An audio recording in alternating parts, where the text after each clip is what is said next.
கர்த்தருக்கு சோத்திரம். இன்று கர்த்தருடைய வார்த்தை 2 சாமுவேல் 22:31. தம்மை நம்புகிற அனைவருக்கும் அவர் கேடகமாயிருக்கிறார். கர்த்தருக்கு பிரியமானவர்களே, கர்த்தரை நம்பிக்கொண்டிருக்கிற, கர்த்தரையே நம்பியிருக்கிற ஒவ்வொருவருக்கும் அவர் பாதுகாப்பாய் கேடகமாக இருக்கிறார். வாழ்க்கையில் என்ன போராட்டங்கள் வந்தாலும், என்ன பிரச்சனைகள் வந்தாலும், என்ன சோதனைகள் வந்தாலும், வேதனைகள் வந்தாலும், சண்டைகள் வந்தாலும், பிசாசு மூலமாய் போராட்டங்கள் வந்தாலும் கர்த்தர் அதை தடுப்பார்.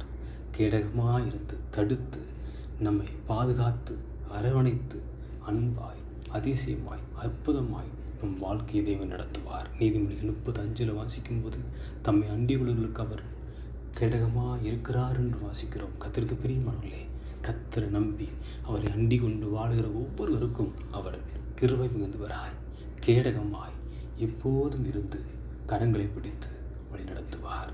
ஆமென்.